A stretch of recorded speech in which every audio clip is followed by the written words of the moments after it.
Welcome, Rikki. Thank you for having me, Gary. It's an absolute pleasure, and thank you so much for coming on the podcast. I've been looking forward to this.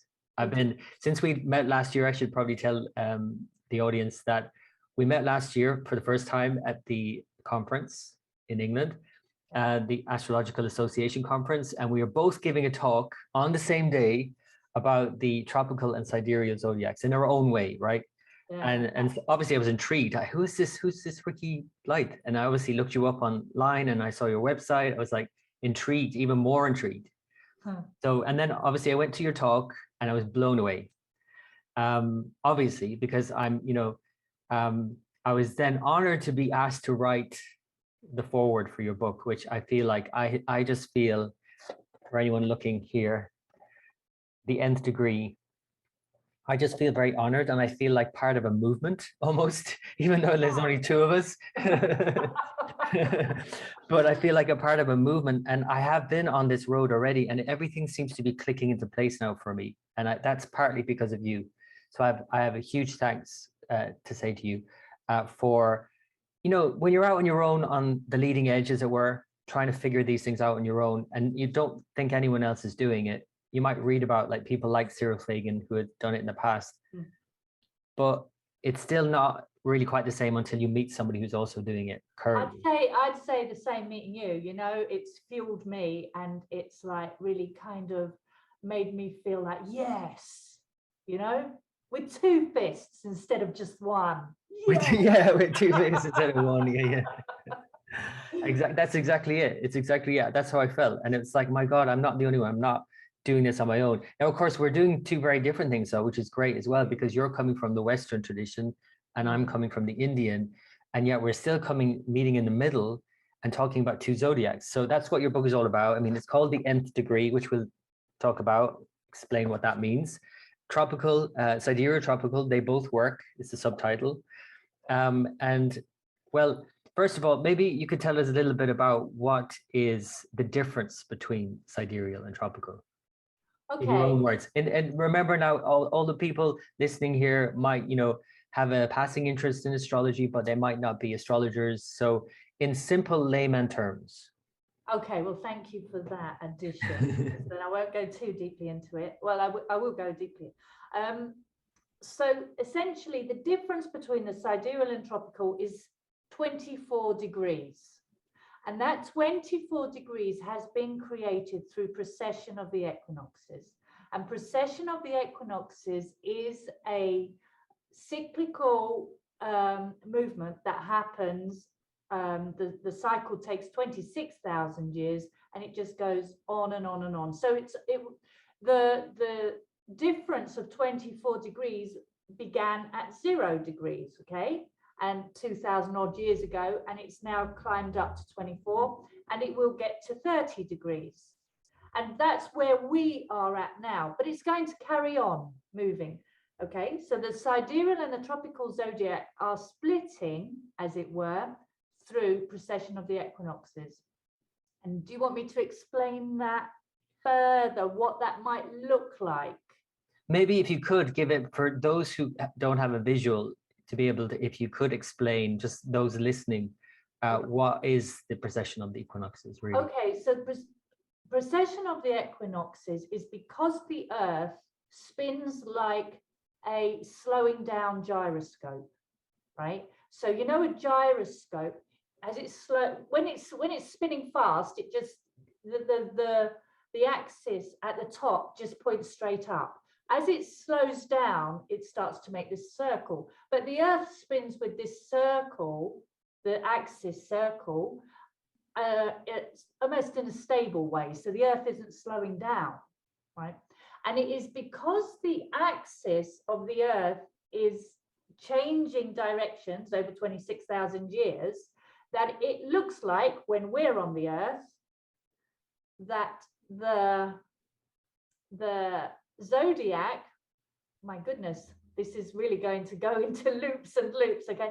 Essentially what it looks like is that the zodiac, we are looking at the zodiac from a different point.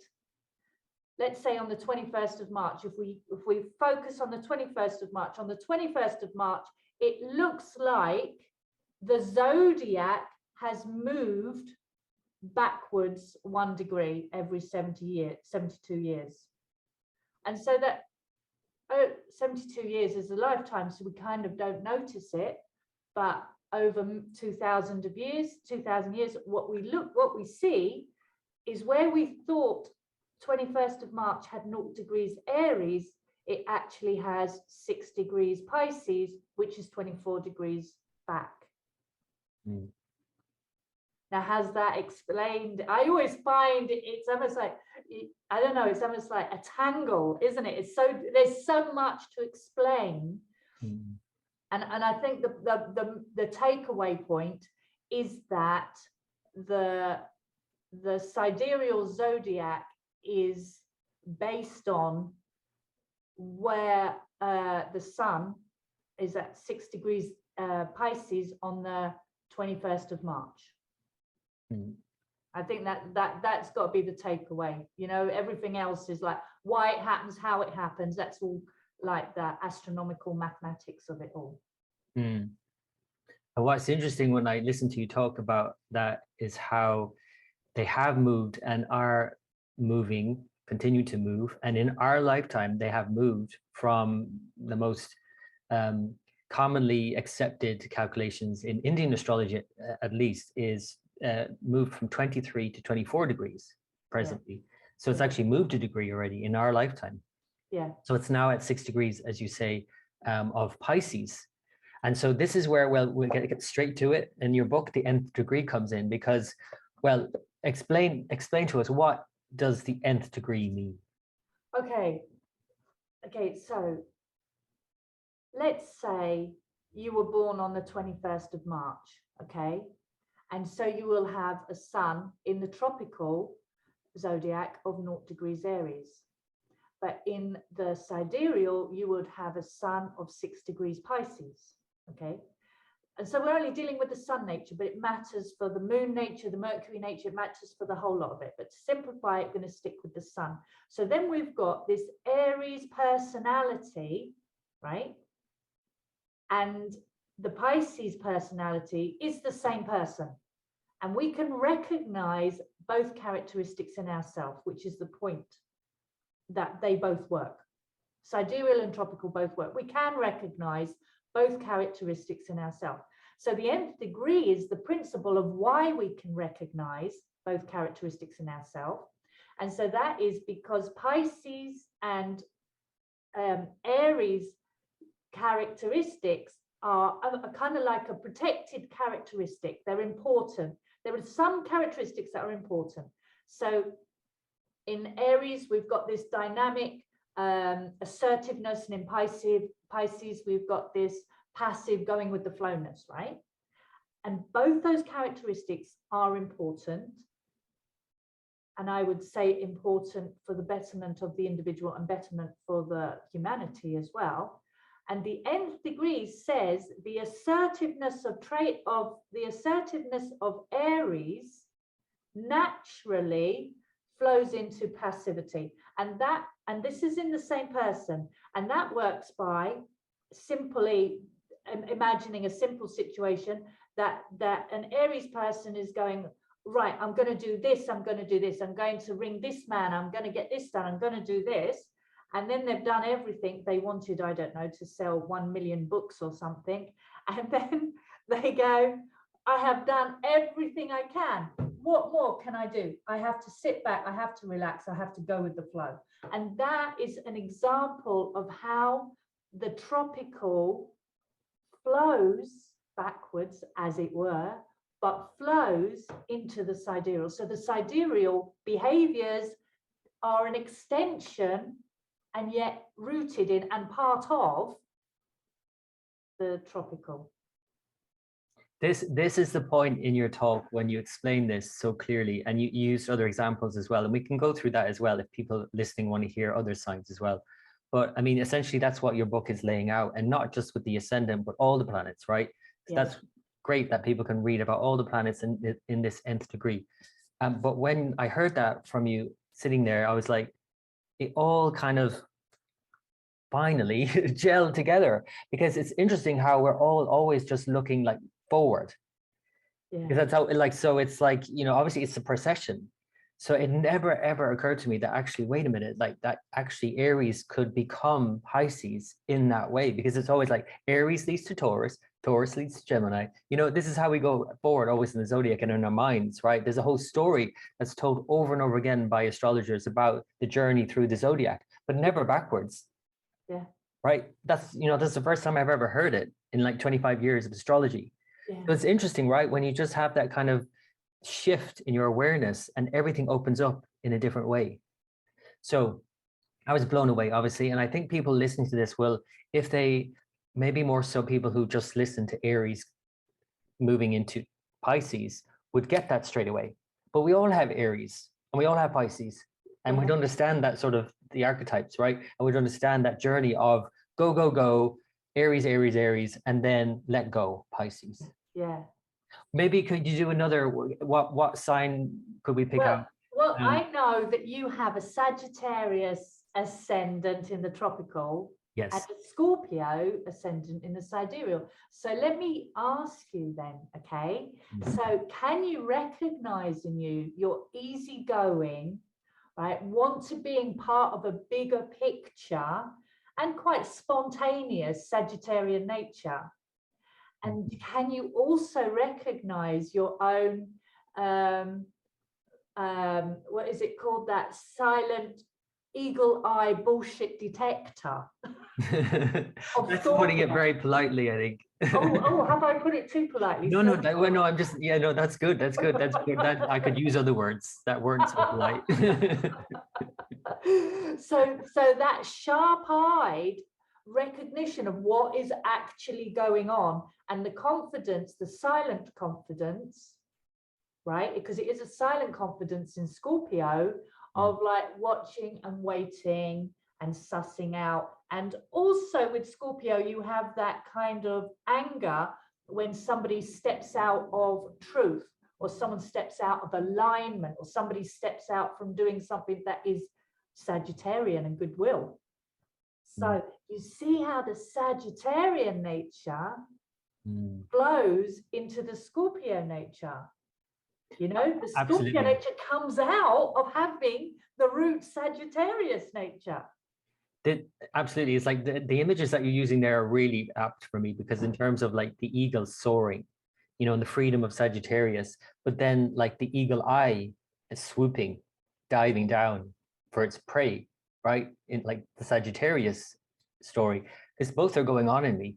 I just so happen to have the very late degrees of Scorpio rising as well. So it's like on the cusp pretty much. Yeah. Right. But what was interesting at the conference is when I gave my own talk about it, and I asked people, there weren't that many people in the room, and I should have asked people online, but it was good to get at least a feedback from a few people, yourself included. What rising sign do you think I am? I'll give you a choice. I'm either Sagittarius rising or Scorpio rising. And everyone said Sagittarius. Yeah. And I was thinking, why is that? I've always looked at myself as more as Scorpio rising because I use the sidereal. Yeah. But a group of people who used the tropical instantly said Sagittarius. Yeah. So that I find interesting as well. So is it that actually it's this one and the same? Is tropical, you know, again with the overlap, is tropical Sagittarius sidereal Scorpio? Is it one and the same? Well, I think it is. And I think that had there been some sidereal astrologers in the room, they would have probably recognized, because I can see it in you, the fact that you're watching, the fact that you're thinking, the fact that you're sussing, you have that kind of scorpionic kind of measuring, you know, almost waiting and waiting to pounce. Yeah. And so maybe they would have seen that, and they would have it's fun. The thing that came to light with writing this book was that our characteristics, we recognize so much about each other's characteristics, and yet we actually we only use, like, I don't know, a minuscule amount of a description of what a characteristic is, the fullness of it. And so the rest of it is our inner work. you know, our inner work is, yes, I recognize that look, I recognize that movement, I recognize that style of something that I can't quite put my finger on as being a certain characteristic of, and in this case, I'll say with the constellations of being Scorpio or being Sagittarius or being Taurus or whatever. I really find it's freeing me up a lot as well. It's this sense of like, you know, you are this, that, or the other. And even though we as astrologers really define that very, like there's a whole kind of tapestry there, and it's not like just one sign. I'm not just Scorpio rising, right? But even so, it's like, it's so freeing to kind of not be pigeonholed. You know what I mean? And just kind of flesh out the image or the, in your mind's eye, whatever, you know, it is you're perceiving. Because I obviously do acknowledge Sagittarius in myself. And it's like, that is there too. But I acknowledge all the signs, because my teacher, Pearl Finn, used to always say, oh, we're all the signs. So I always had that in my head, that we're all of them. And that we might be more some than others, or in some ways than others, but we're all of them. So I think it's very freeing, actually. Yeah. And I think where you say as well that we're all of them, and I think that this is something that perhaps we lose as astrologers sometimes, that when we say that we're all of them, what does that actually mean? Well, it means that we have all those characteristics in us at some time and in potentiality. And the horoscope is like, here, that's where you're going to find your Sagittarius nature. That's where you're going to find your Scorpio nature, but they all run into each other. So it's quite, it really is that map of like, oh, well, I know that I have them everywhere. I'll most likely find it in, you know, practices that include my ascendant, practices that include my second house thing, or, you know. And so it's a map to find the characteristics within us. It's interesting because I've heard of a tantric technique where you can actually choose what rising sign you wish to have, and actually live your life as if you were that. That's something I came across at one point. And then I remember as well, I remember with someone getting a time of birth and not being quite sure of it. And then, oh, let's try this one. It could have been PM, not the AM that you're giving me, because I obviously wasn't happy with this is someone very close to me. So it's like, obviously wasn't happy with that rising sign that you have. So I decided you're going to be a PM birth now. And then I was literally, so obviously it was the absolute opposite sign that I was giving them. Yeah. But I started seeing them more and more and more as I used this sign as that. Yeah. The thing is, the reality of it is they weren't that. And obviously I had to then at some point, because they confirmed their time, put it back to AM. And it's like, okay, you are that sign. I won't say what signs they were because I don't want to offend anyone. But there's certain signs, obviously, that some people, you know, might have an issue with, right? Or there might be, you know, problematic. Well, like I did with my Cancerian rising. There I was, right? So I've got a Sagittarian sun and a Gemini. I thought that I had a Gemini ascendant, and I'm like, oh yeah, that's me. You know, like that's really outgoing, isn't it? That's a really, and you could probably see my outgoingness, right? Yeah. But then you find out you're a Cancerian ascendant, and I'm like, oh my goodness. Now explain to listeners exactly, because I that story you tell in the book as well, which is great, which is another thing that connects us together, because we have a similar but very importantly different story, which we'll describe after. But can you describe, like you do in the book, how you came to these two different signs? Okay, so when I began astrology, my mother said I was born at 3:30 p.m. and, or was it 3? Oh, I can't even remember what time my mum said.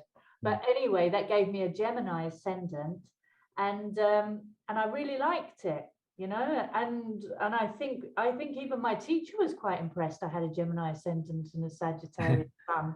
Right? It speaks of a lot of potential, doesn't it, in communication and going out there and being sociable. And I then found out I could write to the hospital and find out my exact time of birth, and they said 4:30. And there I came back with this Cancerian ascendant, and it was like, oh my goodness, I really remember the sinking, you know. But it was actually within days that I realized, oh no, I am. It gives me that space to, because I know that I'm a bit moody, not moody, but like I have feelings, and I will respond to them and act with them and feel a situation, what it feels like, actually walk into the situation and just vibrate emotionally with it. And so I realized that the Cancerian ascendant to me was very real. But I realized too, I also recognized the Gemini ascendant. And so I had to bring those two together somehow. And it was also that, as well as discovering the sidereal and the tropical, was also about making that choice. So that I had a moment of choice that I really had to choose. So at first it was easy for me to choose the Cancerian ascendant, because I was a tropical astrologer, and it was given as fact. And you know, yes, of course, I can see it in myself. But then when I had the choice, I chose the tropical. You chose the tropical. Interesting. Even though that wouldn't have been your initial choice. Yes, exactly. I know. Yeah. That's fascinating, because actually mine was similar but very different in that. Similar in that I was given the wrong time of birth initially by my mother, had my chart drawn up by an astrologer who just so happened to be, at the time I met her, changing from tropical to sidereal. So she'd drawn up my chart tropically, right, with this incorrect time of birth. Then a few weeks later, as this astrologer was changing to sidereal, my mother gave me the correct time some hours later, and I had my chart drawn up again by the astrologer who's now doing sidereal. So it was the same sign. Yeah. Because the initial one was wrong. So I was given tropical Scorpio. It was an earlier time, a wrong time. And then I got the later time with sidereal Scorpio. So in either way, that's the difference between our stories, is that I just saw myself as Scorpio right from the get-go. Yeah. And then that really embedded in me then what Scorpio is all about, and me being Scorpio, right? If it was Sagittarius given to me initially with the correct time, I don't know where I'd be now, to be honest with you, because let's face it, I'm studying an Indian system, sidereal system, but also an Indian type of astrology, living in the west of Ireland. Like it's already alienating enough to be an astrologer. And then all of a sudden you're doing Indian astrology. You're not even doing just regular astrology. So it's like, I don't know if I would have chosen that. But anyway, it's interesting how you got two different signs. So I feel like it's almost like from the get-go, you had this open mind to this possibility.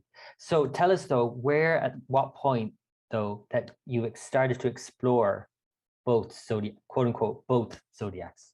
Okay, so I was 27, so I'd been studying astrology since I was 22, and I was living in Bristol, and I was started to map the constellations. I'd go out at night and see where the constellations were, but they weren't really in the right place, right?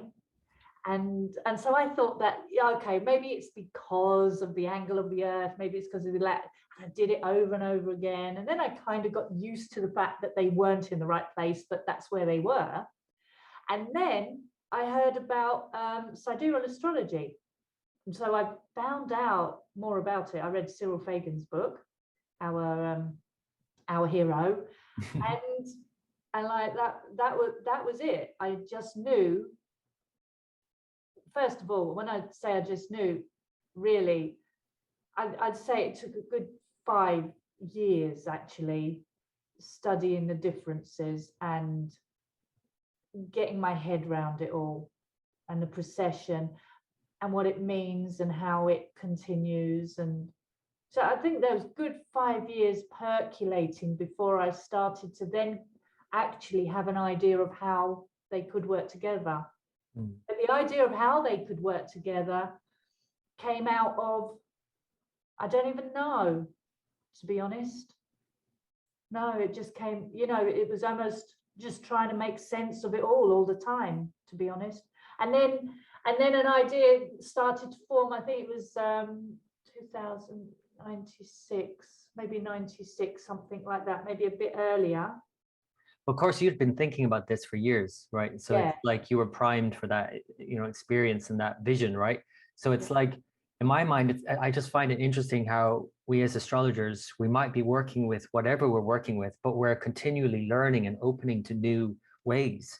And it's like, it seems a bit like we're having to be like that all the time, doing whatever we're doing in the systems or techniques we have, while learning new ones and adding them in, and choosing ones that work and ones that don't work. Because let's face it, we couldn't throw it all out, right, and then just start afresh, because we have whatever we have up until that point. So it seems to me that you've done this really great job of balancing both. Because I actually at one point for a year or a year and a half tried to actually complete, it was like obviously an impossible task, try and get out of my mind that I was using sidereal. It was like ridiculous, because I couldn't, like I wasn't able to do client work and all of that. I was trying to get out of my mind that I had sidereal. I want to like look at tropical really completely objectively, like fresh, completely fresh.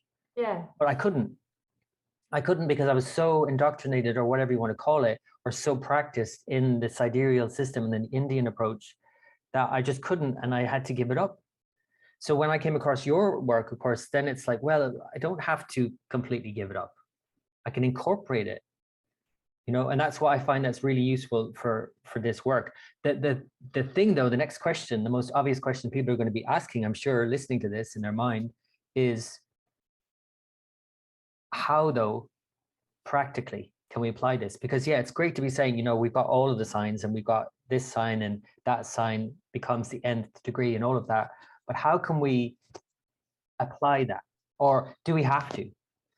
Okay, that's a good question. And I just want to add quickly before I answer that, because I did forget to say, when you said about you trying to be a tropical astrologer, I did spend a couple of years being very interested in the sidereal as well.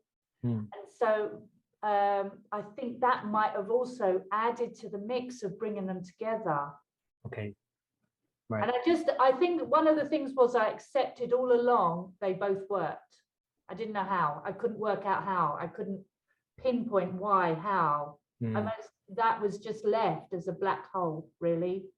The fact that they both worked was almost held in a dynamic. Because I'm sure, as you know, like that's most people's criticism of astrology, and even astrologers' criticism of astrology, where it's like, wait a minute, like if they both, are true, well, they can't both be true. And if both aren't true, then one of them is wrong. Is that, and so you get into all of these kinds of, it's kind of like the fate and free will argument, when we start saying this or that, or this versus this kind of duality of mind, how we can really split things in our mind, and that they can't possibly both be true, right? It's kind of like, it's the nature of the mind, isn't it? Absolutely. And why can't they not both be true? And this is the, and in order now to go to the next question, and almost like this has been a bit of a bridge to the next question, was that there's the Barnum effect. Have you heard of the Barnum effect, which is another criticism of astrology? Yes. That people believe in astrology because they believe that about themselves. They can believe anything about themselves, right? So they're looking for it, and therefore they see it, and therefore it's real. Well, I don't see that as a problem, actually. I think, and I think this is the other thing. People are expecting our personalities or our characteristics to be set in stone, but they're not. And I think this is what astrology shows us, is that they're always in potential. At any time, you could become a really angry person standing up for some kind of like injustice or something. And I don't know, as if you've got Mars and something in Aquarius or something, and other Sun and Mars in Aquarius, you could become like really standing up for all sorts of things that for the best of other people. You could. You have that. We all have this potential of being completely different characteristics. Our characteristics are our preferred characteristics. And those are the ones that we find. But the characteristics, our preferred characteristics, are just there as a handle. They're just there as something to explore the world with, interact with the world with. This is what I get more than anything actually with astrology, because it's like at some point, and that my astrology, I call it timeline astrology. I was always more interested in timelines because of that, because we could discuss all day and all night and for the rest of your life, all your different characteristics. Yes. And flesh different things out that we see in you and in anyone. But really, I'm more interested in what is happening. Yeah. You know what I mean? Because we can't really argue so much with that. We could, like, you know, with that effect, look at, you know, anything in any person's chart and really hone in on that, put the microscope under that, and say, this is you. And we can, that person could really focus on that part of themselves. But what is happening in your life? What has happened in your life? This is this sense of time passing. Who are you becoming, in other words? Not just who are you are you becoming? So that's why I feel like this is why now to the question of how does it work practically? How can we use both, quote unquote, both zodiacs in a practical way for somebody? Okay, well, this is also how do we use astrology in a practical way? It's not just how do we use both zodiacs. Both zodiacs are easy to use in a practical way. And the nth degree, there's a template in there as well that people can cut out, and it's very easy. You can just slot it on, so you don't have to go 24 minus 24, blah, blah. That means that's that, you know? So you can cut out a template. So it's easy to use both zodiacs at the same time. It's easy to use just sidereal, and it's easy to use just tropical. But whatever we're using is like, why are we using astrology? What are we using it for? And that is the thing. Astrology is a tool. And ultimately, we should be using that. I say should. Perhaps it's best that we use astrology to be the best that we can be and to prove our connection to the universe. For me, that's enough. And like you with the timeline, I love the transits myself, and watching how they trigger me. It's almost like karma comes up as they trigger me or trigger aspects in my own horoscope. So how do we use astrology overall? Why do we use it? You know, yeah, we could. How do we use it for practical purposes? For practical purposes, I'd say use it to be the best person you can be and to live your life to the absolute depth of your potential for the way you choose. But is that a practical answer? It is a practical answer. Absolutely. I think it's the most practical answer, actually. That for me, that's what astrology is. You know, I mean, everybody can manage their life without astrology, you know, if they just kind of tune into what's going on around them and just be in any way kind of intuitive. But like really to reach your full potential, astrology is so helpful. But that notion of as well, the two zodiacs again, the sense of two different signs, but really you're talking about the same planets and you're talking about the same conjunctions and oppositions, and you know none of that changes obviously with two different signs, right? So it's like I often see astrologers talk about aspects, and especially Western astrologers obviously talk more about aspects anyway. It's kind of their go-to, right? The first thing they talk about is aspects, whereas Indian astrologers talk a lot about transits and the dashas, you know, the circumstances, or like I think there are like equivalents in Hellenistic astrology, like that show basically chapters in a person's life, where you can just see, you can divide the person's life up into chapters and then overlay the transits over that. So that's when I say timeline, I mean kind of all of those elements. But like, it's interesting when I look at Western astrologers talk a lot more about aspects than Indian astrologers or Vedic astrologers. So really, does it matter that you have two zodiacs? No, it matters how you're going to use astrology in the first place, and which I feel whichever way you need to tune deeply into you to find. Now this is the thing. It's not good enough to say I have a caring, sensitive personality. I want to feel and live that caring, sensitive personality.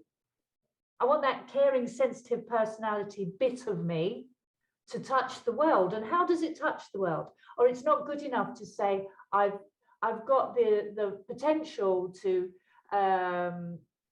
be really assertive. Let's say I've got the potential to be really assertive in certain situations, right? That's not good enough. I want to be assertive. And I want to be assertive in the situations I want to be assertive in. that's what I use astrology for. So I can find those characteristics and live them. Yeah. And so the tropical and the sidereal, the nth degree, was, as much as it is, you can use them together to understand a characteristic and to have almost a wider spectrum of finding it in you. It was also, from the beginning, a way of taking astrology into the future and to tell the people, the cynics, that, hey, we astrologers have got this under wraps. Actually, we know what's going on. It actually doesn't change that much about astrology. That's fascinating. Like, cause yeah, I mean, it's a mute argument really. And I think that, you know, when you see people, you know, cynics and critics of astrology who haven't even bothered to research what astrologers are doing, Yeah. it's quite, you know, it's a bit disappointing usually. But one of the things I want to ask about now, again, bringing it back to the more practical, is the title of the book, The Nth Degree, but also this concept of the distinctions, where you have 24 of them and you write about 24 distinctions in the book. So I want to hear about that, because I think that's where it's kind of what it comes down to, this book, right? Okay. What are the 24 distinctions? Okay, so as we know, the 24, and it's quite a coincidence that there are 24 distinctions and the separation of the sidereal and the tropical 24 degrees. But as I mentioned in my book, maybe that synchronicity is because now is the time to find out. But essentially, the 24 degrees of a precessed, of a tropical sign that has been precessed, right, is a distinction. So the 24 degrees from 0 degrees Aries to 6 degrees Pisces, right, is a distinction. And then we've got the part that is 6 degrees Pisces, that is still 6 degrees Pisces, which is actually the end degrees of Pisces in the tropical, but it's Pisces, old and new Pisces. So that's another distinction. So the distinctions are alternate: 24 degrees, 6 degrees, 24 degrees, 6 degrees, 24 degrees, 6 degrees. Okay. 24 degrees is where you've got the old tropical sign and the new sidereal.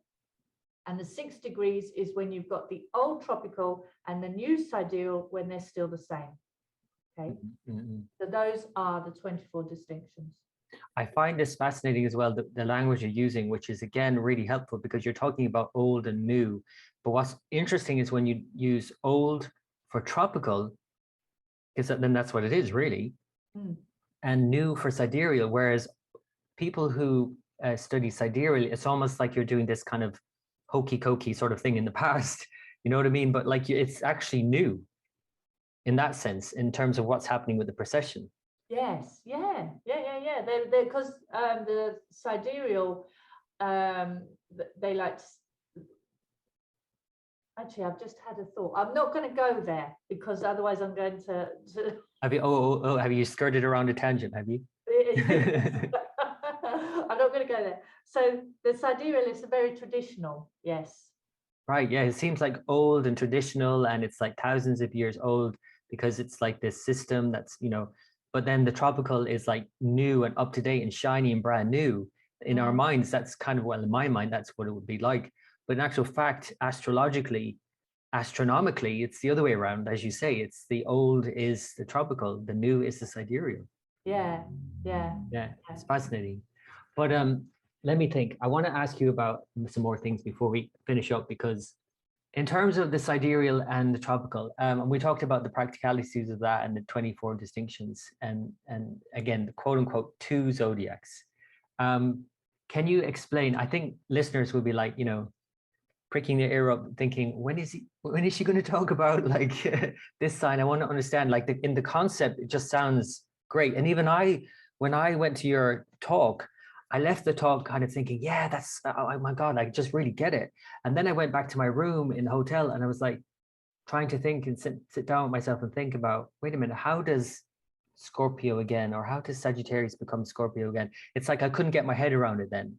So I was really glad to get your book then, to kind of read it again, to get it into my head. So can we maybe pick out another couple of signs so people can, let's pick up, well, you've talked about Cancer and Gemini. Let's leave that one maybe. Let's talk about Virgo, shall we say, tropical Virgo, and how it becomes Leo. Leo. Oh, okay.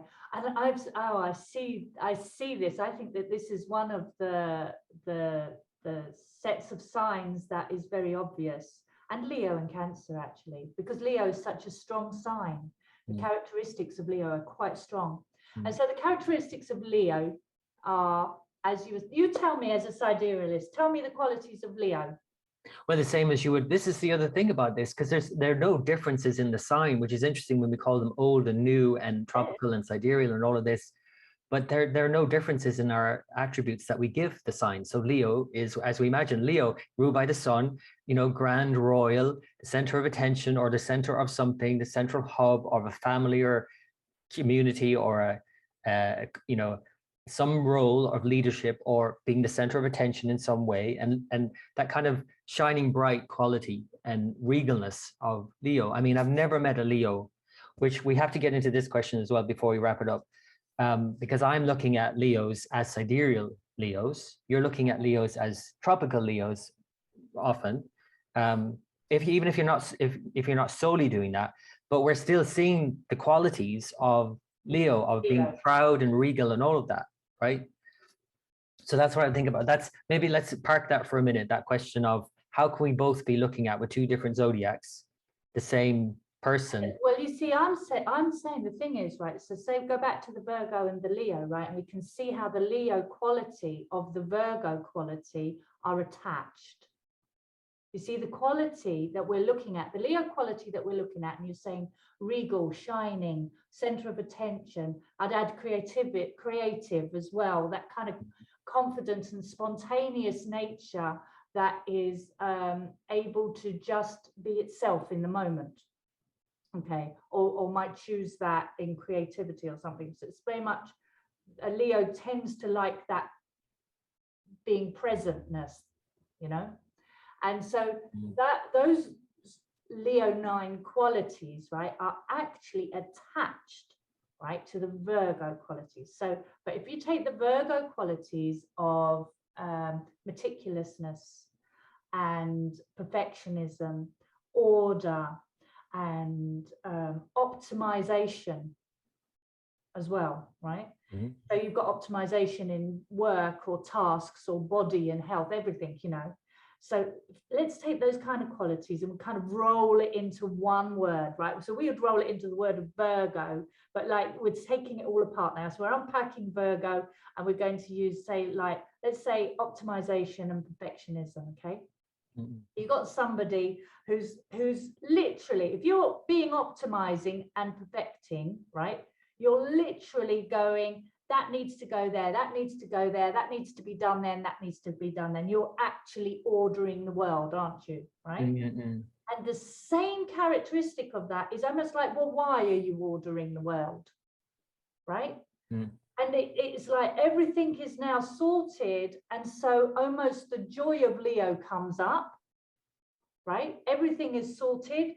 And so like, whew, I mean, you know yourself when you've ordered your world, you can almost go, wow, that's nice. Whoa, I am the king. Imagine when you're cleaning your house, right? Cleaning your house, right? Or you've got a room and you go, right, I'm going to make that part my workspace. That part is where I'm going to sit down and have my cup of tea in the morning. And that part is that I'm going to put everything in boxes. And then you sit in that room after you've put everything in order and you go, this is my palace. This is my castle. You have that Leo feeling. Yeah.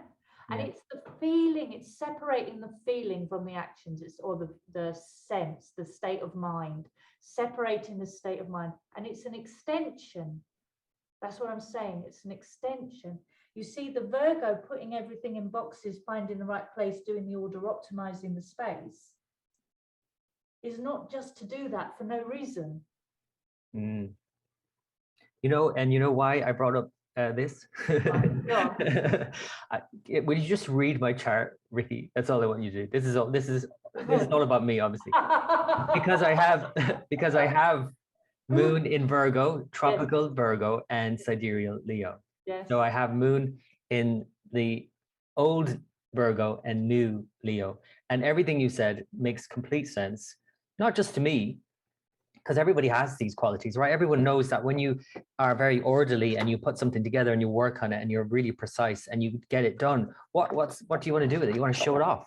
Yeah. You know what I Yeah, mean? yeah. So it's like, and I'm forever making lists and I'm always really orderly and I'm really tidy, moon in tropical Virgo.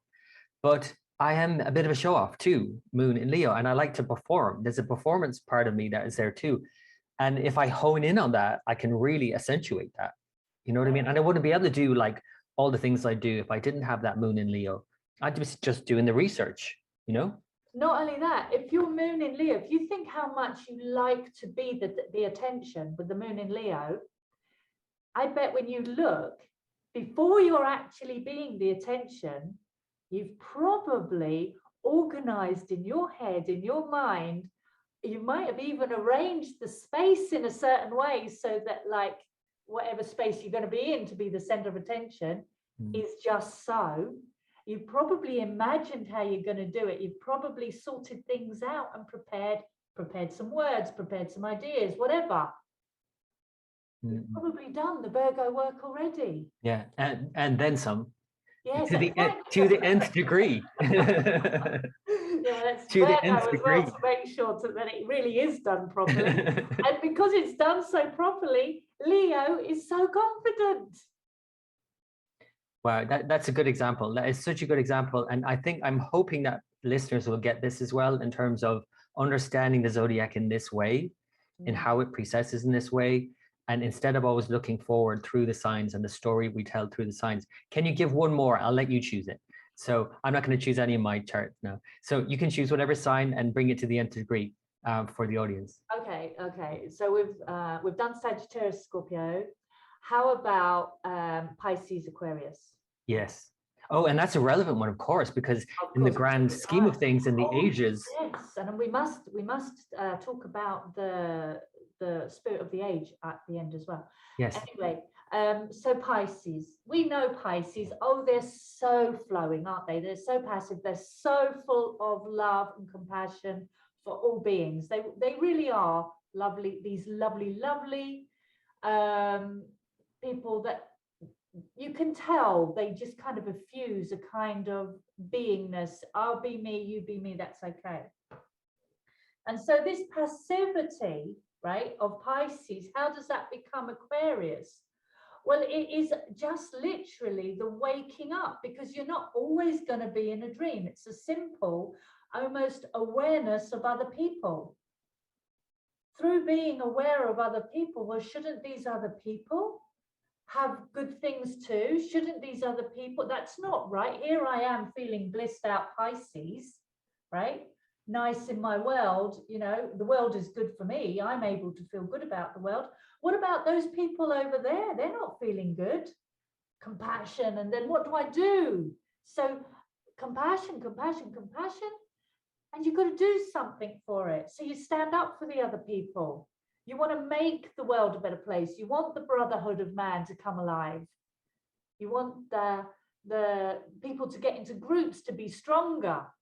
It's no longer a secret anymore. There's a kind of coming out and making a world better for other people.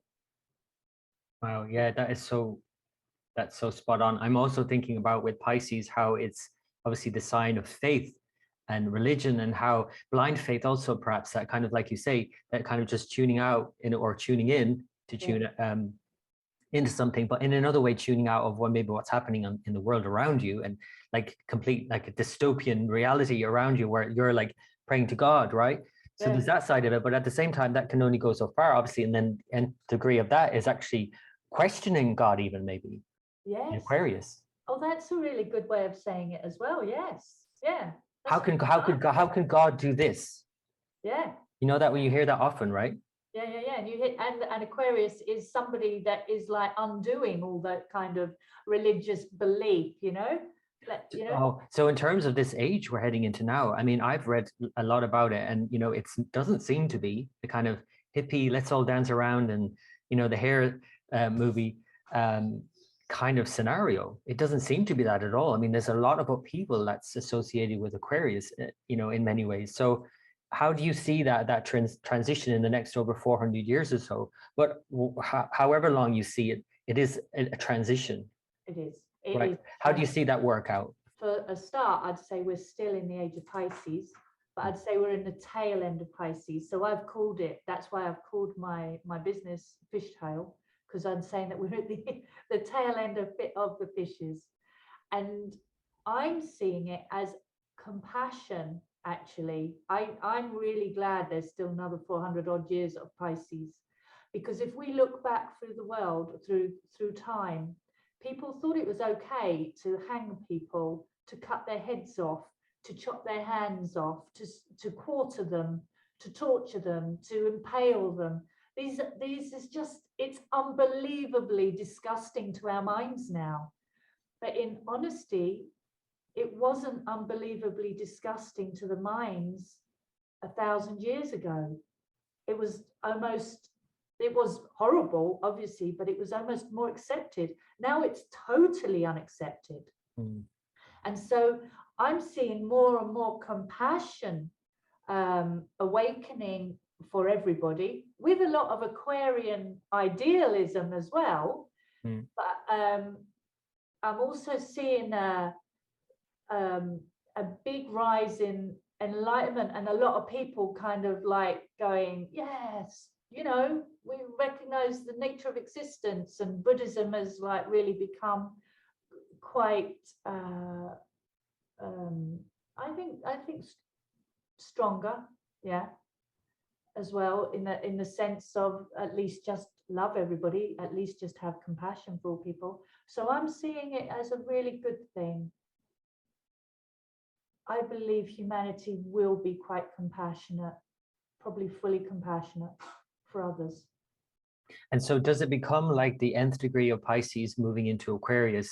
Does it become more so? And in a way, does that also mean like I don't want to use the word burnout, but like the kind of like the extreme of like the extremes of Aries and assertion and aggression, even leading to passivity, for example, or Pisces compassion leading to compassion burnout, as I think that's a phrase, isn't it? Where Aquarius then becomes, well, we got to do something. There's no point just like sitting in meditation. We have to actually go and help someone, because we have this compassion burnout. Have you heard that phrase? No, I haven't. It's a great phrase.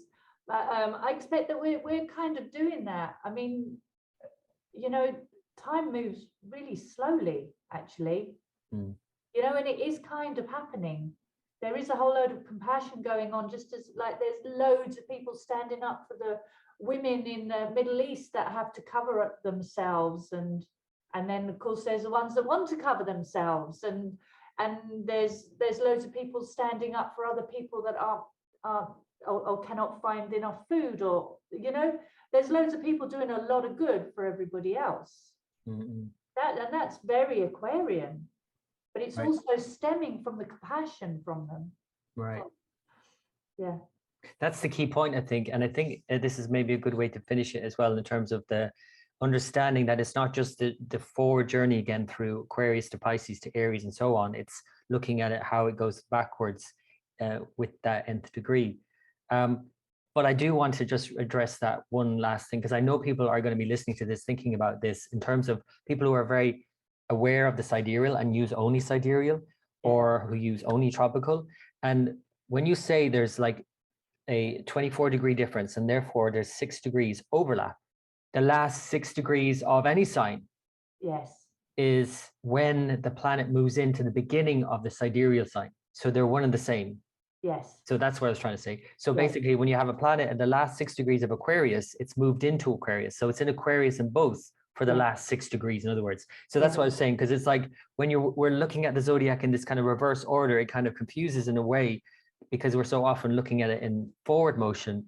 Because that's how I have noticed it over the years, time and time again, when a planet moves into a sign sidereally, it's still in the sign tropically for 6 more degrees. The first 6 degrees of that sidereal sign is the last 6 degrees of the tropical sign. So basically, And I hear it over and over again.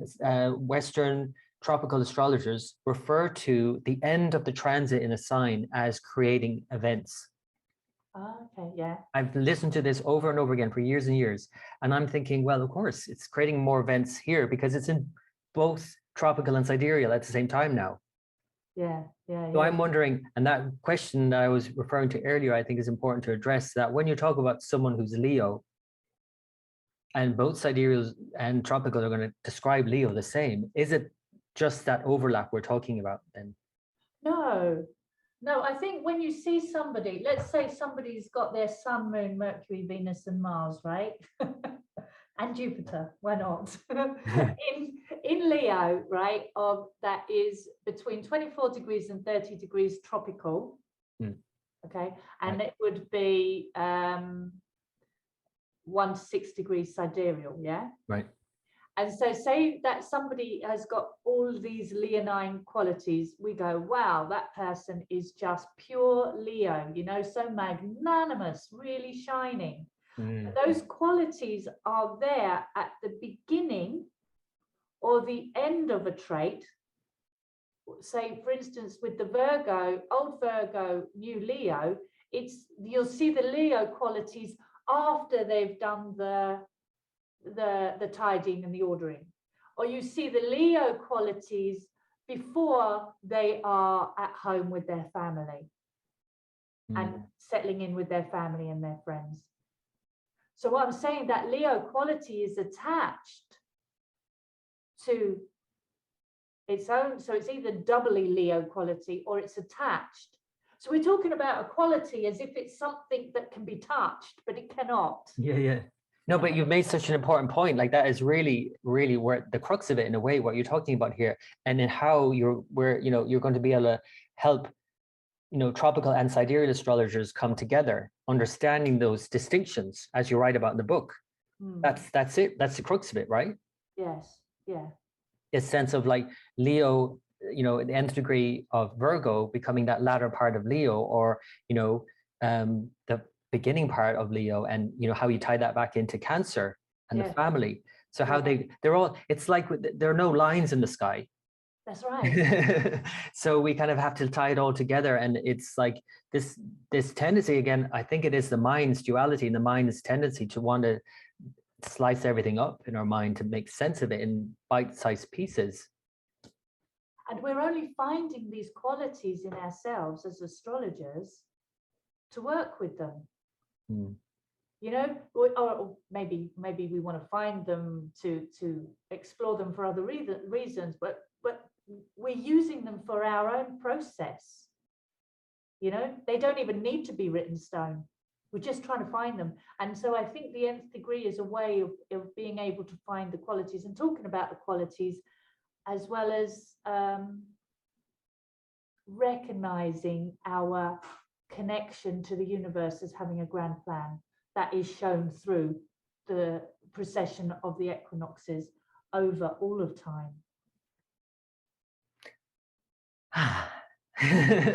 That feels like, to me, like a nice bow that's wrapped up this subject in like what is a very complex subject, and you make it sound really easy, but it's obviously not. And I'm sure listeners are going to be trying to wrap their head around some of this, but like that's, I think, what good teachers do. When you're in their presence, they just give it to you and you're like, okay, that makes sense. But then you go off and you're like, oh, wait a minute, what did she say again? So I'm gonna, that's something we have to, it's an ongoing dialogue, I think. But to wrap this up today, and I really appreciate you coming on, Rikki, I want to ask something about yourself. I want people to know, who are listening, a little bit about you. So first question I ask people who I've never interviewed before: what would you be if you were not an astrologer? Okay, now I think I would have, about 3 months ago, I would have always said an artist, right? But like up until the last few months, I have discovered making videos. I love making videos. I think I'm artistic. I think I'm creative. So I think being making films, I think I'd like to be. Yeah, if I wasn't an astrologer. But then I can barely imagine it. It's been such a deep part of my life. Who would I be? Who would I be if I didn't have astrology? Yeah, no, of course. And I couldn't either, but it's a good thing to think about as well in terms of what would that be? Because, and of course you are making videos, I you know, am, so you yeah. can obviously do that and still be an astrologer. But I always find it interesting when people tell me what they would do otherwise. And some people would say the same. It's like, how I couldn't even, it's not like a job you do. It's like, well, I can easily just get another job. This is not a job. It's a vocation. It's a way of life. It's much more. But anyway, tell the listeners a bit about your background though, more so, and how you came to astrology, how you studied astrology, if you studied with any teachers, or if you have any books that you'd recommend. Okay, so I was 22, right? A long time ago, right? And in those days, there was this magazine. I can't even remember the name of the magazine. Might have been Psychic News, something like that. And at the back of it was a tiny little ad. There used to be ads in those days from people to, I don't know,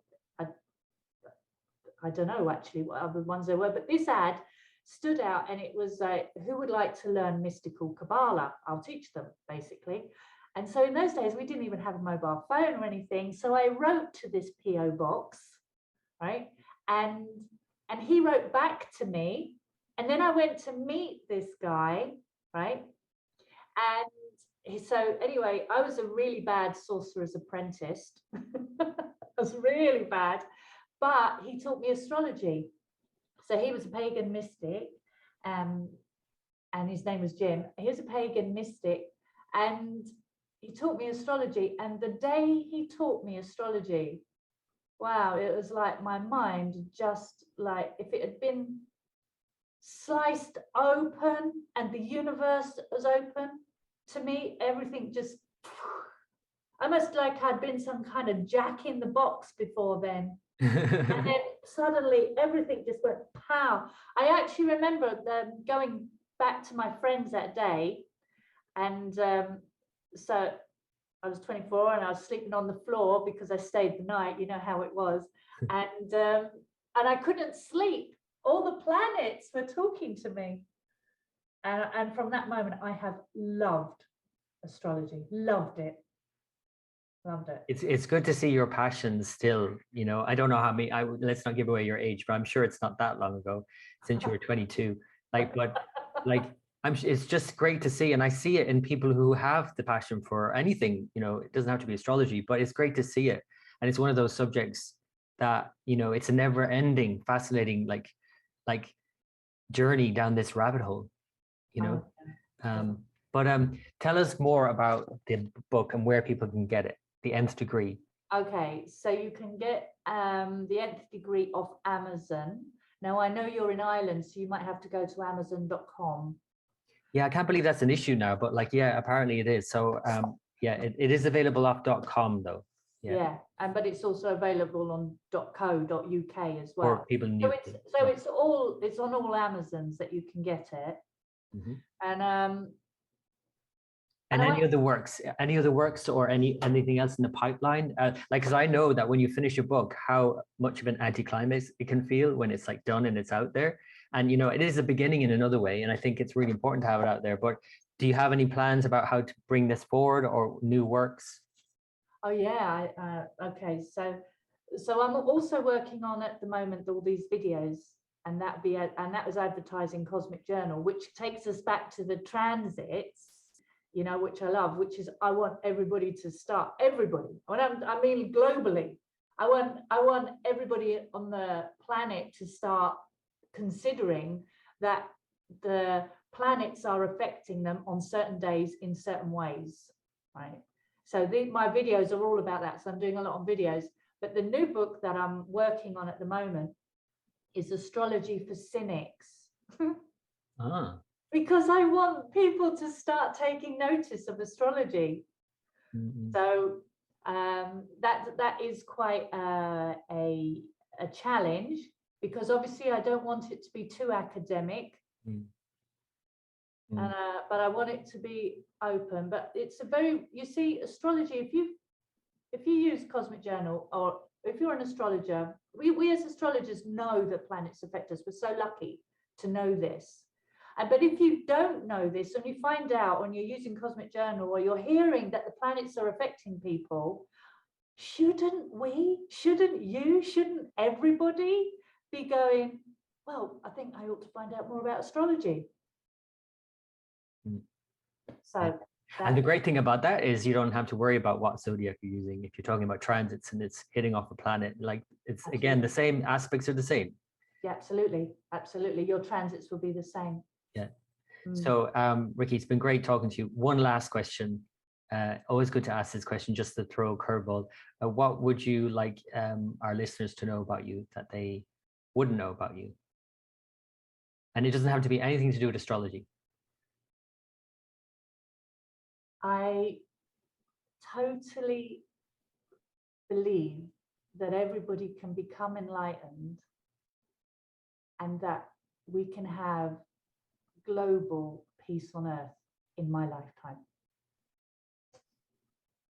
That's as good a place as any to leave it, Rikki. Thank you so much. We are heading into the age of Aquarius, but we're still in Pisces. Gary, I want to thank you so much. It's always lovely talking to you, but thank you so much for hosting this anyway. Oh, you're so welcome. It's been a pleasure and enlightening. And I hope our listeners found it too. So thanks again. Thank you.